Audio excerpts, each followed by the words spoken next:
قدرته ونشر الرياح برحمته وبتد بالصخور ميدان أرضه. الصلاة والسلام على سيد الأنبياء أبي القاسم محمد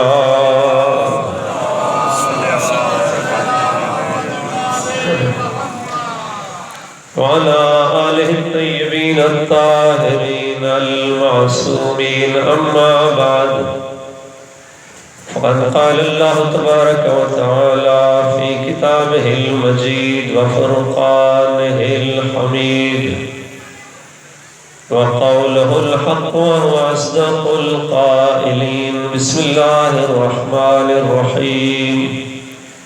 يوم ندعو كل أناس بإمامهم فمن أوتي كتابه بيمينه فأولئك يقرؤون كتابه ولا يظلمون فتيلا ومن كان في هذه أعمى فهو في الآخرة أعمى. صلوات پڑھ لے محمد.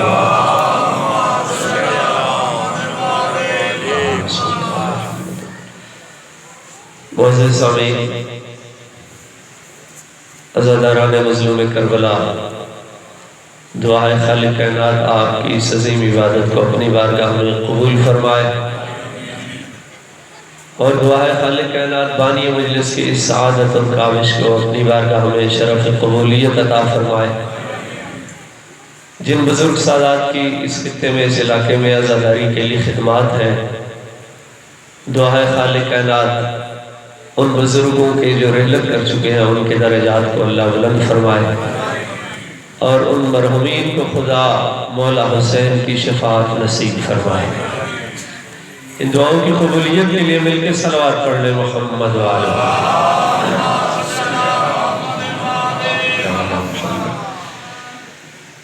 عزیزان گرامی، بڑا مختصر وقت ہے، مجھے زیادہ سے زیادہ 35-40 منٹ کے اندر اپنی گفتگو کو تمام کرنا ہے.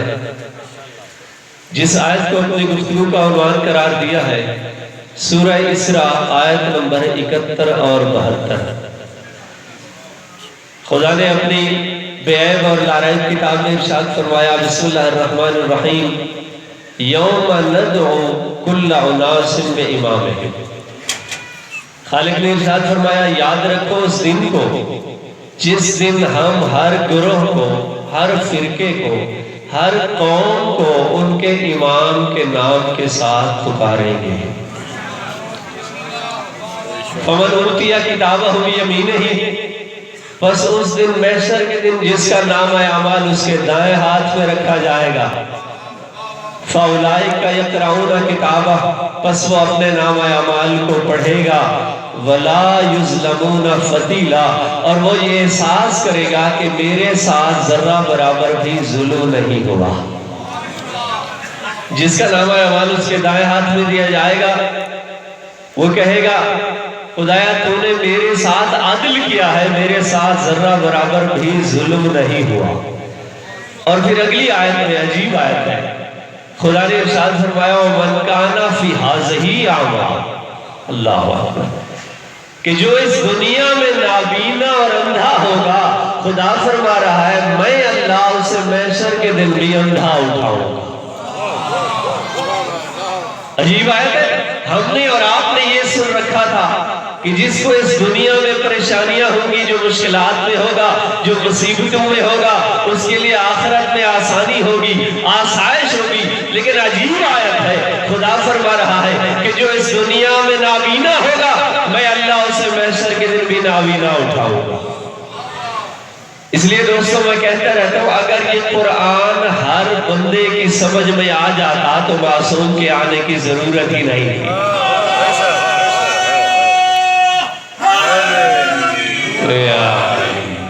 تو جو رویہ بھرا یہی مسئلہ لے کے امام کا چاہنے والا بارگاہ امامت میں حاضر ہوا، عرض کرتا ہے مولا عجیب آیت پڑھ کے آیا ہوں. اللہ نے قرآن میں فرما دیا ہے کہ جو اس دنیا میں نابینا اور اندھا ہوگا میں اللہ اسے محشر کے دن بھی نابینا اٹھاؤں گا.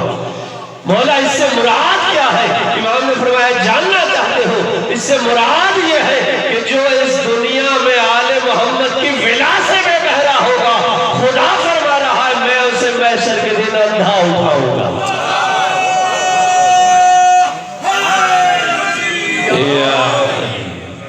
تو جو فرمائی آپ جس دل میں ولائے علی نہیں وہ اس دنیا میں بھی نابینا ہے اور آخرت میں بھی نابینا ہے۔ میں کہتے رہتا ہوں اگر اس تاریخ دنیا میں جہاں ہر طرف اندھیرا ہی اندھیرا ہے، کہیں گمراہی ہے، کہیں نفاق ہے، کہیں ظلم ہے، کہیں فساد ہے، کہیں جہالت کی گمراہی ہے، اگر ان ساری تاریخ دنیا میں اگر کہیں نور ہے تو ولائے علی کا نور ہے۔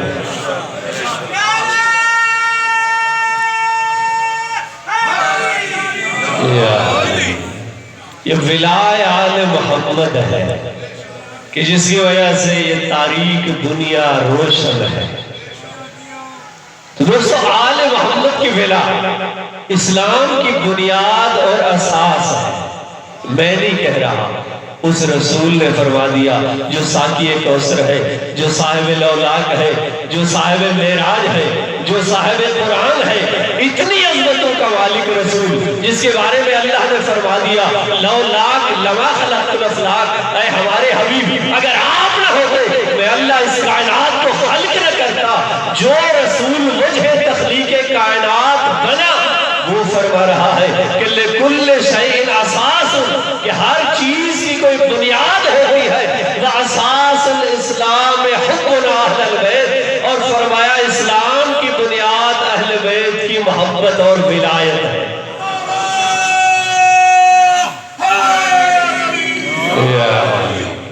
اسلام کی اساس اور بنیاد ہے۔ کیا خیال ہے اگر اسلام کی بنیاد آل محمد کی ولایت ہے اور اگر یہ ولایت نہ ہو تو اس پر قائم ہونے والی ساری عمارت ٹیڑھی ہو جائے گی، اسلام کی ساری عمارت ٹیڑھی ہو جائے گی، اس لیے کہ بنیاد ہی ٹھیک نہیں ہے۔ اللہ کے رسول نے جو نسخہ دے کے گئے سید الانبیاء اپنی امت کو قیامت تک کے لیے انسانیت کا ہادی رسول جو نسخہ دے کے گیا ہے، فرمایا اگر ہدایت پر رہنا چاہتے ہو، دنیا میں ہدایت چاہتے ہو، آخرت میں نجات چاہتے ہو تو سنو اسلام کی بنیاد اہل بیت کی محبت اور ولایت ہے۔ اس لیے کہ میں نے جس آیت کو عنوان سفر قرار دیا کہ محشر کے دن ہر گروہ کو ان کے امام کے ساتھ پکارا جائے، کوئی اگر کتنا بڑا زاہد ہو، عبادت گزار ہو، یہاں تک کہ معصوم نے ارشاد فرما دیا لو ان عبدا عبد اللہ بین الصفا والمروہ، معصوم ارشاد فرماتے ہیں اگر کوئی اللہ کا بندہ صفا و مروہ کے درمیان 1000 سال تک اللہ کی عبادت کرے، ثم الف عام، پھر 1000 سال تک اللہ کی عبادت کرے، پھر 1000 سال تک اللہ کی عبادت کرے، صفا و مروہ جیسے مقدس مقام کے درمیان 3000 سال تک اللہ کی عبادت کرتا رہے، معصوم فرماتے اگر دل میں ولائے علی نہیں تو جنت میں جانا تو درکنار جنت کی خوشبو بھی نہیں سوچ سکتا۔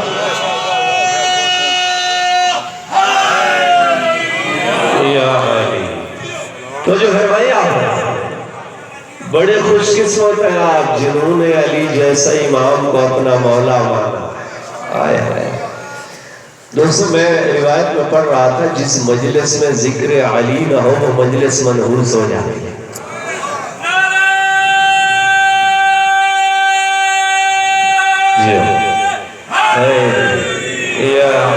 تو جو فرمائی آپ گھبراتے نہیں رہے میری گفتگو سے، ایک دم مل کے آواز بلند صلوات پڑھ لے محمد تو جو فرمائی آپ بس محشر کے دن ہم اور آپ دنیا میں جب ہمیں کوئی کام کرانا ہوتا ہے، کسی جوان کی نوکری لگوانی ہو تو ہم کہتے ہیں جناب کوئی بڑا تکڑا سورس ڈھونڈیے گا، کوئی مضبوط سہارا ہو، مضبوط سفارش ہو تاکہ ہمارا مسئلہ حل ہو جائے۔ کیا خیال ہے محشر کے دن جہاں ہمیشہ کے لیے عذاب کا خطرہ ہے کتنے بڑے سہارے کی ضرورت ہے؟ آئے آئے کتنے بڑے سہارے کی ضرورت ہے جس امام کے نام سے امت کو پکارا جانا ہے وہ امام کس منزل پر فائز ہوتا ہے۔ اس لیے پیغمبر نے فرما دیا جس کو آپ نے اور ہم نے سہارا مانا ہے وہ صرف گناہگاروں کا سہارا نہیں بلکہ نبیوں اور معصوموں کا بھی سہارا ہے۔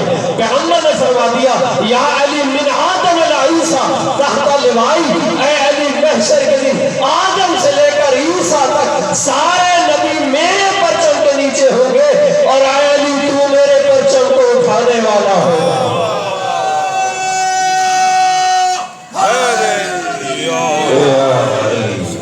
اسلی مولا کی عظمت و سلام اللہ۔ یہ امام جس امام کے نام سے محشر کے دن امت کو پکارا جانا ہے، کبھی سوچا آپ نے کہ اس امام کی منزل کیا ہے؟ وہ کمالات کی کس منزل پر فائز ہے؟ آئیے قرآن سے پوچھتے ہیں امام کون ہوتا ہے، امام کی خصوصیات کیا ہے، امام کے کمالات کیا ہے۔ میں کسی حدیث کی بات نہیں کرتا اس لیے کہ جب حدیث کی بات کی جائے تو میرا بھائی ناراض ہو جاتا ہے، یہ حدیث ضعیف ہے۔ آئیے اللہ کی کتاب سے پوچھتے ہیں امام کون ہوتا ہے اور امام کے کمالات کیا ہوتے ہیں۔ آئیے قرآن سے پوچھتے ہیں جس کتاب نے قیامت تک آنے والی انسانیت کے ساری ضرورتوں کو پورا کر دیا ہے، ایک مکمل ضابطۂ حیات ہے یہ اللہ کی کتاب۔ آئیے اس کتاب سے پوچھتے ہیں امام کون ہوتا ہے۔ بس جلدی سے گزر رہا ہوں، قرآن میں اللہ نے فرما دیا وَإِذِ ابْتَلَىٰ إِبْرَاهِيمَ رَبُّهُ بِكَلِمَاتٍ فَأَتَمَّهُنَّ قَالَ إِنِّي جَاعِلُكَ لِلنَّاسِ إِمَامًا۔ آواز قدرت آئی جب ہم نے ابراہیم کو مختلف امتحانوں میں آزمایا اور ابراہیم ان امتحانوں میں کامیاب ہو گئے تو خدا نے فرمایا ابراہیم میں آج کے بعد آپ کو لوگوں کا امام بنا رہا۔ کیا کیا ابراہیم نے؟ اللہ نے ابراہیم کو نبی بھی بنایا تھا، رسول بھی بنایا تھا، خلیل بھی بنایا تھا، لیکن یہ دعا جب اللہ نے امام بنایا فوراً ہاتھ آسمان کی طرف اٹھائے، خدایا میری نسل میں سے بھی کسی کو امامت عطا کر دینا۔ دعا کی ابراہیم نے، اے ابراہیم جب اللہ نے آپ کو نبی بنایا تب آپ نے دعا نہیں کی، جب آپ رسول بنے تب دعا نہیں کی۔ ابراہیم نے نہیں کیا خدایا میری ذریت میں سے بھی کسی کو نبی بنا دینا، ابراہیم نے نہیں کہا خدایا میری ذریت میں سے بھی کسی کو رسول بنا دینا، خلیل اللہ نے نہیں کہا خدایا میری ذریت میں سے بھی کسی کو خلیل بنا دینا، اس لیے کہ ابراہیم جانتے تھے نبوت ختم ہو جائے گی، رسالت ختم ہو جائے گی، خلت ختم ہو جائے گی، قیامت تک اگر کوئی مقام باقی رہے گا وہ امامت کا مقام ہے۔ اس لیے ابراہیم نے یہ دعا کی خدایا میری ذریت میں سے بھی کسی کو امامت عطا کر دے۔ کیا کہا خدا نے؟ اے ابراہیم اگر تیری نسل میں سے کوئی ظالم ہوگا تو کبھی بھی امام نہیں بن سکے گا۔ یہ امامت بڑا پاکیزہ منصب ہے، اس کے لیے خاندان کی طہارت چاہیے، اس کے لیے اسلاب شامخہ چاہیے، اس کے لیے ارحام مطہرہ چاہیے۔ اس لیے میرا اور آپ کا ایمان اور عقیدہ ہے کہ کسی کافر کا بیٹا نہ نبی بن سکتا ہے نہ امام بن سکتا ہے۔ بس قرآن نے ایک معیار دے دیا، ایک اصول دے دیا کہ ظالم کبھی امام نہیں بن سکتا۔ اب میرے ساتھ ساتھ آپ چلیں گے، آئیے قرآن سے پوچھتے ہیں ظالم کون ہوتا ہے؟ ظلم کی ڈیفینیشن کیا ہے؟ ظالم کسی کہتے ہیں 1400 سال بعد یہ مسلمان قرآن کی ہر آیت میں اپنی تشریح کریں گے۔ قرآن نے اس مسئلے کو بھی حل کر دیا۔ قرآن کی دوسری آیت نے آواز دی ان الشرک لظلم عظیم، بے شک شرک سب سے بڑا ظلم ہے، یعنی جس کی زندگی کا ایک لمحہ بھی شرک میں گزرا ہو وہ ظالم ہے، اور ظالم کبھی امام نہیں بن سکتا۔ اب دو آیتوں کو ملا کے نتیجہ دینا چاہتا ہوں۔ ایک آیت کہہ رہی ہے ظالم امام نہیں بن سکتا، دوسری آیت کہہ رہی ہے مشرک ظالم ہوتا ہے۔ اب آئیے 1400 سالہ تاریخ اٹھا کے دیکھیے کس کے دامن میں کفر اور شرک کا دھبا نظر آتا ہے اور کس کا دامن پاک اور پاکیزہ نظر آتا ہے۔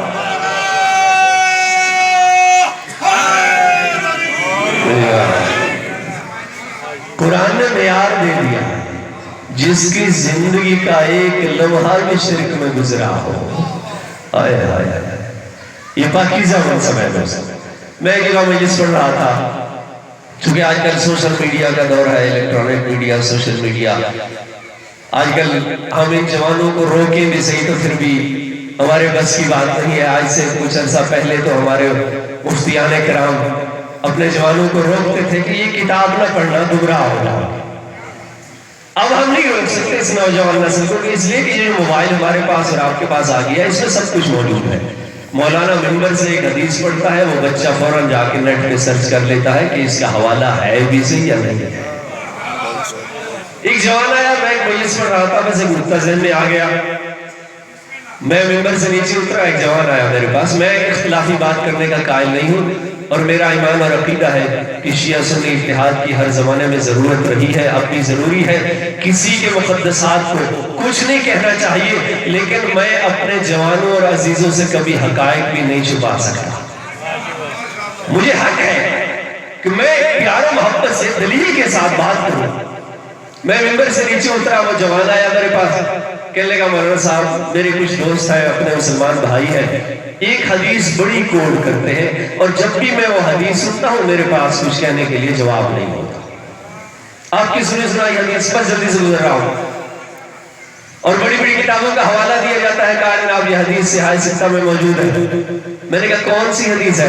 کہا حدیث یہ پیش کی جاتی ہے کہ اگر پیغمبر کے بعد کوئی نبی ہوتے تو وہ فلاں صاحب ہوتے۔ سمجھ گیا؟ خلیفہ ثانی کے بارے میں کہا جاتا ہے، میں ایک علمی بات کر رہا ہوں، اختلاف کی بات نہیں کر رہا، کہ اگر پیغمبر کے بعد یہ سلسلہ نبوت آگے بڑھتا، اگر پیغمبر کے بعد کوئی نبی ہوتے تو وہ فلاں صاحب ہوتے۔ تو جوان کہنے لگا مولانا صاحب میں جب یہ حدیث سنتا ہوں تو میرے پاس جواب میں کچھ کہنے کے لیے نہیں ہوتا۔ تو میں نے کہا بیٹا گھبراؤ نہیں، جو آپ کو یہ حدیث سنائے اس سے فقط ایک سوال کر لینا، اس سے اتنا پوچھ لینا کہ آدم سے لے کر خاتم تک 1,24,000 انبیاء گزرے ہیں، کوئی کم تعداد نہیں ہے، 1,24,000 انبیاء گزرے ہیں، کوئی نبی ایسا دکھلا دو جو پہلے نعوذ باللہ کافر اور مشرک رہا ہو، پھر کلمہ پڑھ کے ایمان لایا ہو، پھر اللہ نے اس کو نبی بنا دیا۔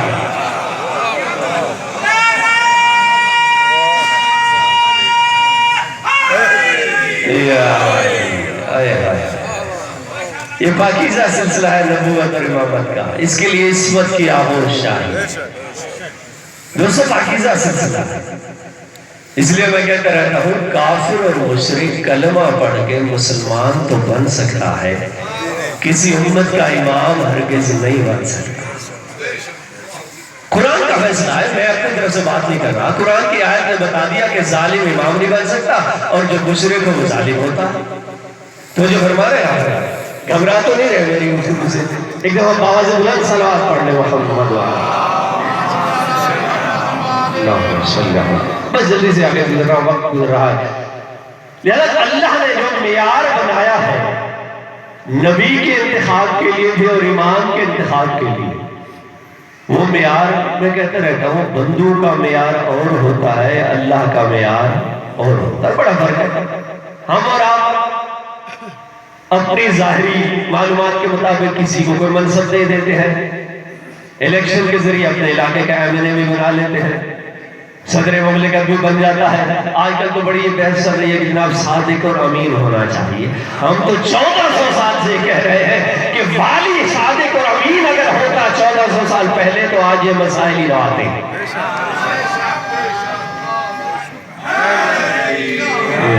1400 سال سے، یہ مشکل آج کی نہیں ہے، یہ پرانی مشکل ہے۔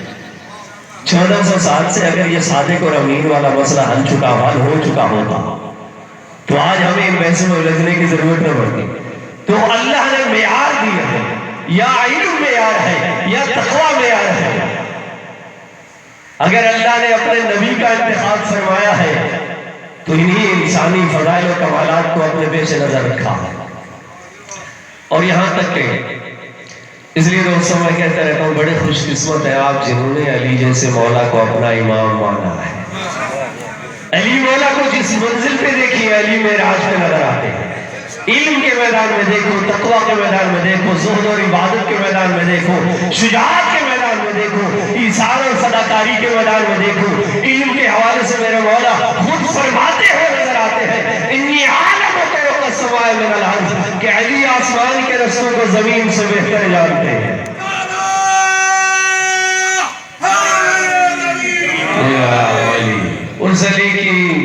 اس علی کی عظمت و سلام. کیا کہوں میں اس مولا کائنات کی عظمت کے بارے میں کہ اب پوچھنے والے بھی بڑے عجیب قسم کے سوال پوچھتے تھے. کسی نے پوچھا مولا جب بھی آپ سے سوال کیا گیا ہے آپ نے سوچا نہیں فوراً جواب دے دیا. آئے کبھی تو سوچ لیتے. امام نے پوچھا تیرے ہاتھ کی انگلیاں کتنی ہیں؟ فوراً کہتا ہے مولا 5. علی نے فرمایا تو نے سوچا نہیں ہے. مولا کیسے سوچتا؟ یہ 5 انگلیاں میری آنکھوں کے سامنے ہے. علی مولا نے فرمایا اس کائنات کا ذرہ ذرہ میری آنکھوں کے سامنے ایسے ہے جیسے تیری آنکھوں کے سامنے تیرے ہاتھ کی 5 انگلیاں.